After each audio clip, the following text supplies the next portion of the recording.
नमस्कार विद्यार्थी मित्रांनो, इयत्ता 10वी भूगोल पाठ क्रमांक 3 आपण सुरू केलेले आहे।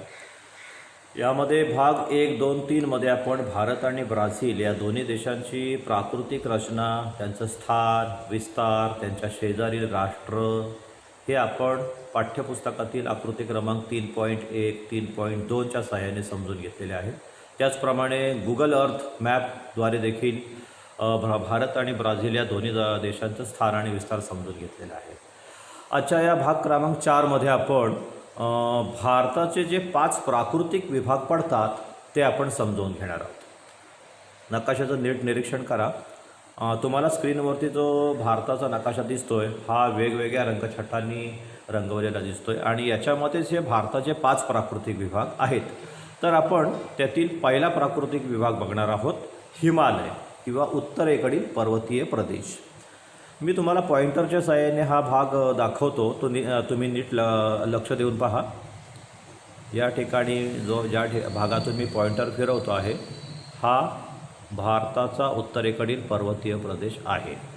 अजून जर हा नकाशा आपण झूम करून पाहिला तर तुम्हाला लक्षात येईल, या ठिकाणी मी जिथे पॉइंट करतोय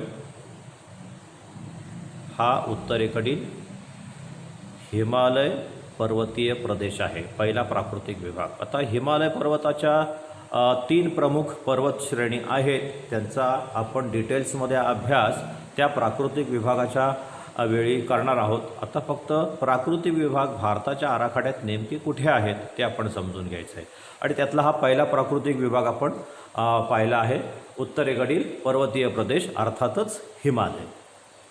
त्यानंतर दुसरा जो प्राकृतिक विभाग आहे तो म्हणजे उत्तर भारतीय मैदान। आता या ठिकाणी मी तुम्हाला तो भाग रेखांकित करून दाखवतो। बरोबर हिमालय पर्वताच्या पायथ्याशी हा भाग आहे उत्तर भारतीय मैदान।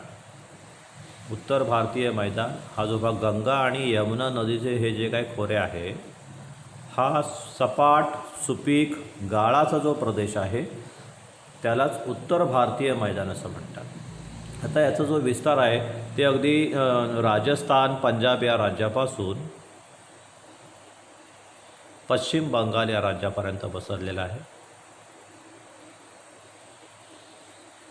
थोडक्यात या विभागामध्ये गंगा आणि यमुना या नद्या, म्हणजे गंगा नदीची प्रमुख उपनदी आहे यमुना आणि तिच्या उपनद्या, या नद्यांचं जाळं या भागामध्ये पसरलेलं आहे आणि त्यामुळेच या नद्यांनी वाहून आणलेला गाळ, याच्यामुळे येथील जमीन ही सुपीक बनलेली आहे। सुपीक गाळाची बनलेली असल्यामुळे या भागातील शेती उत्पादन अतिशय मोठ्या प्रमाणात होतं आणि हा भाग सुपीक गाळाचा किंवा मैदानी प्रदेश म्हणून ओळखला जातो।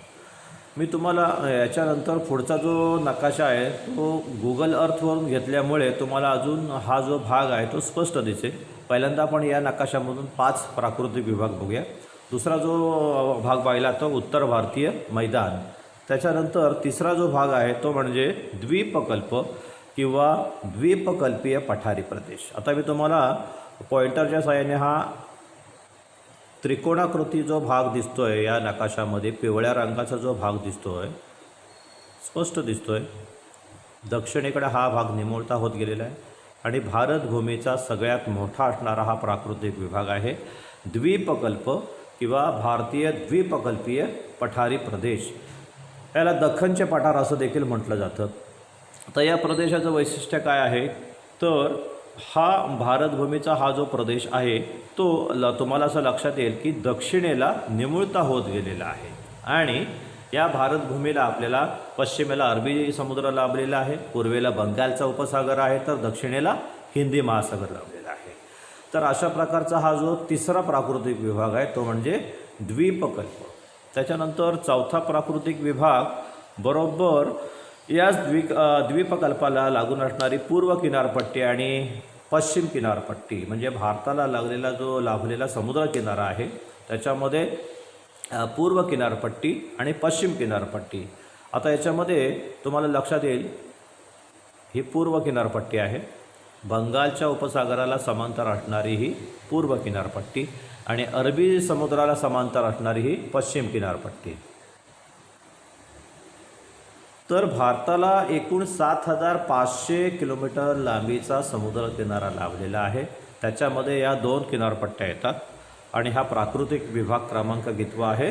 4 आहे. 5वा प्राकृतिक विभाग आहे तो म्हणजे भारतीय बेटं किंवा द्वीपसमूह. आता हे द्वीपसमूह 2 भागात विखुरलेले आहेत. एक अरबी समुद्रामध्ये असणारी जी बेटं आहेत ती लक्षद्वीप नावाने ओळखली जातात. या ठिकाणी तुम्हाला पॉइंटरच्या साहाय्याने दाखवतो लक्षद्वीप बेटं. आणि बंगालच्या उपसागरात असणारी अंदमान आणि निकोबार ही बेटं. आता हे जे 5 प्राकृतिक विभाग आपण या नकाशामध्ये पाहिले. आणखी एक चांगला नकाशा आहे हा गुगल अर्थवरून सॅटेलाईट थ्रू घेतलेला नकाशा आहे आणि याच्यातून तुम्हाला स्पष्ट हे 5 प्राकृतिक विभाग दिसत आहेत. कारण हा नकाशा जो आहे तो 3Dमध्ये उठावाचा आहे. उदाहरणार्थ मी असं का म्हणतो आहे, जर आपल्याला हा नकाशा मी झूम करून दाखवला तर असं लक्षात येईल की आपल्या भारतभूमीचा जो उत्तरेकडचा भाग बघितला तर तुम्हाला अशी एक आडवीच्या आडवी भिंत दिसते, उंचच्या उंच भिंत. आणि हाच तो उत्तरेकडील पर्वतीय प्रदेश हिमालय आहे. पॉइंटरच्या साहाय्याने मी तुम्हाला दाखवतो. हिमालय पर्वतरांगा याच्यामधून स्पष्ट दिसत आहे की हा सॅटेलाईट थ्रू घेतल्यामुळे हा जो भाग आहे हा भाग भारतभूमीचा जो भाग आहे ह्या पर्वत शृंखलांमुळे म्हणजे आशिया खंडाच्या आपण दक्षिणेला आहोत आणि या हिमालय पर्वतरांगांमुळे आपल्याला असं लक्षात येईल की भारताचे जे 5 प्राकृतिक विभाग आहेत त्यातील जे 4 प्राकृतिक विभाग आहेत ते बरोबर हिमालय पर्वतरांगेच्या दक्षिणेला आहेत. आणि दुसरा जो प्राकृतिक विभाग आहे उत्तर भारतीय मैदान आता हा बरोबर हिमालय पर्वतरांगांच्या पायथ्याशी असणारा सुपीक गाळाचा सपाट प्रदेश तुम्हाला या नकाशात स्पष्ट दिसतो. अगदी राजस्थान राज्यापासून इकडे गंगा नदीचा जो शेवट होतो किंवा सुंदरबन म्हणतो आपण, बंगालच्या उपसागराला येऊन ही गंगा आणि यमुना नदी मिळते म्हणजे गंगा नदी प्रणाली. तर तुम्हाला पॉइंटरच्या साहाय्याने हा भाग दाखवतो मी. हा उत्तर भारतीय मैदान सुपीक गाळाचा मैदानी प्रदेश हा दुसरा प्राकृतिक विभाग आहे. आणि तिसरा प्राकृतिक विभाग आपण जो म्हटलो की द्वीपकल्पीय पठारी प्रदेश किंवा द्वीपकल्प. आता याच्यामध्ये तुम्हाला लक्षात येईल की जमिनीवरचा जो भाग उंच आहे तो पर्वतरांगांनी स्पष्ट दिसतो आहे. या ठिकाणी पूर्व दिशेला असणाऱ्या पर्वतरांगा आहेत आणि इकडे पश्चिमेला असणारा हा सह्याद्री पर्वत आहे. आणि हा मधला भाग पठारी सपाट भाग आहे. हाच तो द्वीपकल्पीय पठारी प्रदेश, त्याला दख्खन असं देखील संबोधलं जातं. चौथा जो प्राकृतिक विभाग आहे तो म्हणजे किनारपट्टी. पूर्व किनारपट्टी ही दिसते तुम्हाला आणि ही पश्चिम किनारपट्टी. 5वा प्राकृतिक विभाग आहे भारतीय बेटं, लक्षद्वीप बेटं आणि अंदमान निकोबार बेटे.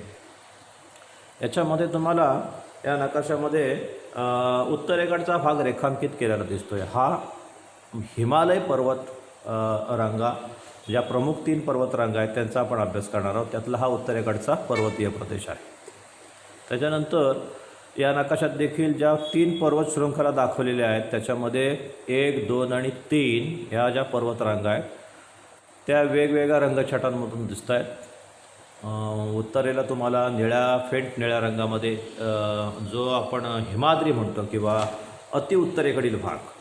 त्याच्यानंतर 2 नंबरला आहे तो लघु हिमालय आहे आणि सगळ्यात पायथ्याशी हिमालय पर्वताच्या पायथ्याशी असणारी शिवालिक पर्वतरांग ही 3री पर्वत शृंखला आहे. त्याच्यानंतर हा देखील अतिशय चांगला उठावाचा नकाशा आहे. याच्यामध्ये तुम्हाला हिमालय पर्वतरांगा स्पष्ट दिसत आहेत. 3 वेगळ्या वेगळ्या रंगछटा आहेत आणि पूर्व हिमालय जो म्हणतो आपण तो देखील याच्यामध्ये स्पष्ट दिसतो आहे. द्वीपकल्पीय पठारी प्रदेश, त्याच्यामध्ये असणारा जमिनीचा उंच भाग किंवा पर्वतरांगा या देखील आपल्याला स्पष्ट दिसत आहेत. त्याचनंतर दुसरा जो प्राकृतिक विभाग आहे उत्तर भारतीय मैदानी प्रदेश, तर याच्यामध्ये गंगा आणि यमुना नदीचं खोरं तुम्हाला स्पष्ट दिसतं आहे. ही गंगा नदी आहे आणि त्याला येऊन ही मिळणारी यमुना नदी आहे. त्याच्यानंतर या यमुना नदीच्या उपनद्या चंबळ, बेटवा, केन आणि सोंड आणि ही नदी प्रणाली पुढे गंगा नदी प्रणाली म्हणून ओळखली जाते आणि इथे बंगालच्या उपसागरात येऊन मिळते.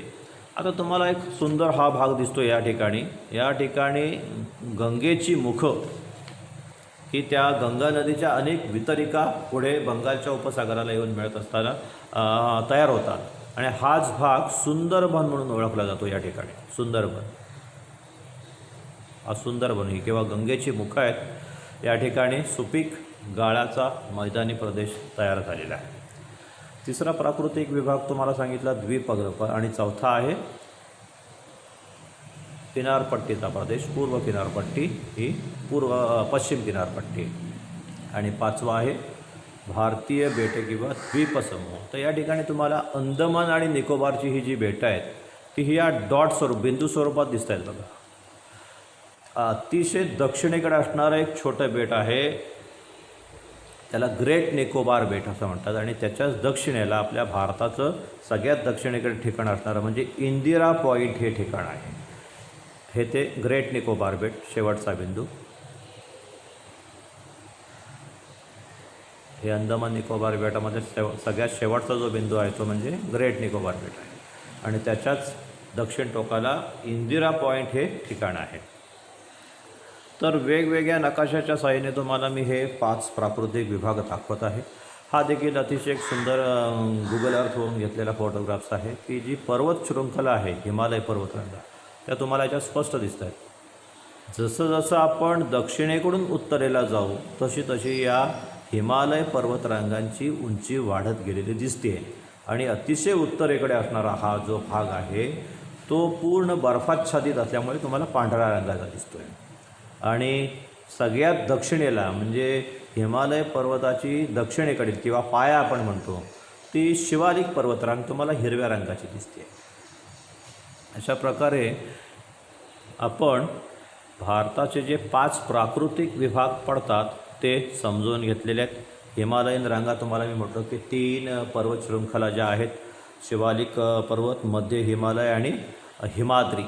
जसं जसं तुम्ही उत्तरेला जाल तशी तशी या पर्वतरांगांची उंची तुम्हाला वाढलेली दिसेल आणि म्हणून अतिउत्तरेला तुम्हाला अतिशय पांढऱ्या रंगाच्या ज्या पर्वतरांगा दिसत आहेत त्या हिमाद्री अतिउत्तरेकडील पर्वत शृंखला आहेत. आपण एका प्राकृतिक विभागाचा सविस्तर अभ्यास करणारच आहोत. पण विद्यार्थी मित्रांनो आज आपण भारताचे जे 5 प्राकृतिक विभाग पडतात ते नकाशाच्या साहाय्याने समजून घेतलेले आहेत आणि या 3D नकाशामुळे आपल्याला हे अतिशय चांगल्या पद्धतीने लक्षात आले असतील. तर हे 5 प्राकृतिक विभाग भाग क्रमांक 5 मध्ये आपण सविस्तर पाहणार आहोत. धन्यवाद.